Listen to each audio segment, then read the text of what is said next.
कांग्रेस प्रदेश अध्यक्ष जीतू पटवारी के भाइयों और इंदौर ग्रामीण कांग्रेस जिलाध्यक्ष सदाशिव यादव पर एफआईआर होने के बाद राजनीतिक माहौल गर्म है। शुक्रवार को पूर्व मुख्यमंत्री और राज्यसभा सांसद दिग्विजय सिंह के नेतृत्व में कांग्रेस कार्यकर्ता इंदौर पुलिस कमिश्नर कार्यालय पर ज्ञापन देने पहुंचे और ज्ञापन सौंपा। इस दौरान कांग्रेस कार्यकर्ताओं ने दिग्विजय सिंह के साथ जाने के लिए जमकर धक्का मुक्की की। दिग्विजय सिंह ने 15 दिन का अल्टीमेटम दिया है और उसके बाद उग्र प्रदर्शन की चेतावनी भी दी है। दरअसल पीसीसी चीफ जीतू पटवारी के भाई नाना पटवारी, भरत पटवारी और कांग्रेस जिलाध्यक्ष सदाशिव यादव पर तेजाजी नगर थाना क्षेत्र के उमरी खेड़ा स्थित 35 करोड़ की 6.33 एकड़ जमीन पर जबरन कब्जा करने और धमकाने के मामले में एफआईआर दर्ज हुई है। इसके बाद प्रदेश भर में कांग्रेस के नेता प्रदर्शन कर रहे हैं। इसी कड़ी में शहर कांग्रेस कार्यकर्ताओं के साथ राज्यसभा सांसद दिग्विजय सिंह ज्ञापन देने के लिए पलासिया स्थित पुलिस कमिश्नर कार्यालय पहुंचे, जहां नारेबाजी करते हुए ज्ञापन का वाचन किया और क्राइम ब्रांच के एडिशनल डीसीपी राजेश दंडोतिया को ज्ञापन सौंपा। ज्ञापन के माध्यम से कांग्रेस ने मांग की है कि अखिल भारतीय यादव महासभा ट्रस्ट द्वारा जमीन का विधिवत नामांकन करवाकर जमीन पर कब्जा लिया गया है। इस मामले में प्रदेश अध्यक्ष जीतू पटवारी के दोनों भाइयों का नाम राजनीतिक द्वेष के चलते जोड़ा गया है। इस मामले में निष्पक्षता पूर्वक जांच की जानी चाहिए। भाजपा के दबाव में आकर लगातार इस तरह की कार्रवाई की जा रही है, क्योंकि पटवारी एक सक्रिय नेता है और बीजेपी के काले कारनामों को उजागर कर रहे हैं। इसलिए उनसे बदला लेने के लिए इस तरह से उनके भाइयों पर एफआईआर दर्ज की जा रही है। दिग्विजय सिंह ने उदाहरण देते हुए कहा कि ये कोई नई बात नहीं है। कुछ समय पहले भी चिंटू चौकसे पर और उनके परिवार पर कार्रवाई की गई थी, जबकि गंभीर चोटें चिंटू चौकसे और उनके परिवार को आई थी। इसके बावजूद चौकसे पर गंभीर आरोप लगाए गए और सामने वाली पार्टी, जो कि बीजेपी से ताल्लुक रखती है, उसे सामान्य धाराओं में छोड़ दिया गया। उन्होंने कहा कि इस जमीन में मुख्यमंत्री डॉक्टर मोहन यादव के भाई नारायण यादव भी संरक्षक हैं और ये यादव समाज का संगठन है। इसकी जो प्रक्रिया है उसका पालन करना चाहिए। जीतू पटवारी के भाई इसमें शामिल नहीं हैं, फिर भी उनका नाम लेकर कार्रवाई की गई है।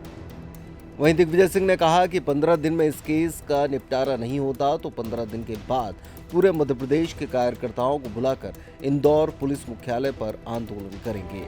वहीं उन्होंने कैबिनेट मंत्री कैलाश विजयवर्गीय द्वारा जीतू पटवारी के भाई को लेकर दिए गए बयान को लेकर कहा कि कैलाश विजयवर्गीय ने गंभीर आरोप लगाए हैं।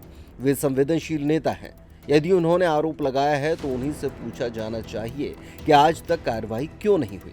वहीं जमीन को लेकर मुख्यमंत्री द्वारा मौखिक स्वीकृति दिए जाने पर उन्होंने कहा कि यदि स्वीकृति दी गई है तो सरकार से सवाल किया जाना चाहिए। मैं सन 71 से लेकर आज तक विरोध में भी रहा, सत्ता में भी रहा, लेकिन कोई भी प्रशासन को सत्ताधारी दल के रूप में, उनके कार्यकर्ता के रूप में काम करते हुए मैंने नहीं देखा।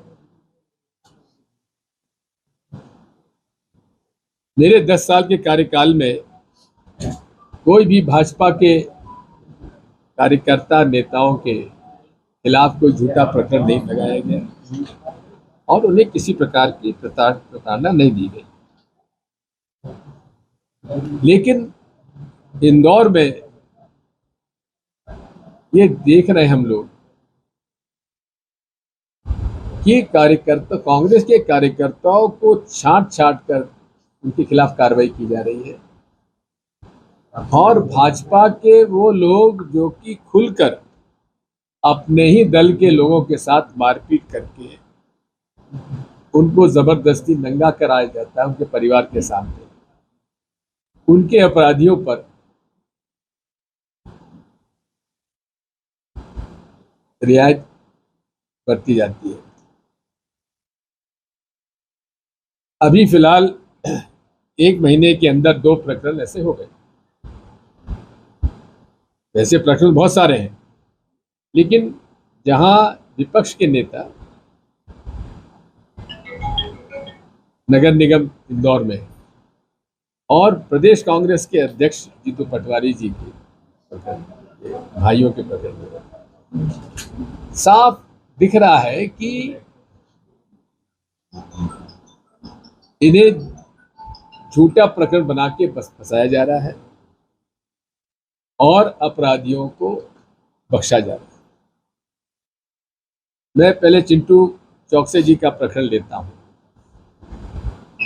हाँ, इनके बच्चों में और दूसरे में पड़ोसी में किसी बात को लेकर झगड़ा हुआ, दोनों के तरफ सिर में चोट आई, लेकिन जो भाजपा के साथ जुड़ा हुआ था उसको गंभीरता से लेते हुए कांग्रेस के चिंटू चौकसे के परिवार के लोगों पर गंभीर मुकदमे दायर किए, उसको गिरफ्तारी की। लेकिन इनकी एफआईआर जो हुई, उस एफआईआर में जो कार्रवाई होना चाहिए थी वो नहीं हुई। ये हमारी शिकायत है। खैर, अदालत ने हमारी प्रार्थना स्वीकार की और उनकी जमानत हो गई और बाकी केस भी हम लोग लड़ेंगे। लेकिन मैंने स्वयं ने दोनों लोग जिनके सर में चोट आई है उनका फोटोग्राफ मैंने सोशल मीडिया पे डाला था। साफ लग रहा था कि बीजेपी के व्यक्ति के उतनी गंभीर चोट नहीं है, लेकिन गंभीर प्रकरण उन लोगों पे लगाया गया जो उनके साथ उनका झगड़ा हुआ। दूसरी तरफ चिंटू चौकसे के पुत्र को काफी सीरियस चोट थी, उसका फोटो भी मैंने लगाया और उस पर जिन लोगों ने घटना की उन पर साधारण केस लगाया, उनकी गिरफ्तारी भी नहीं हुई। अब आइए ये ग्वाला कॉलोनी का केस।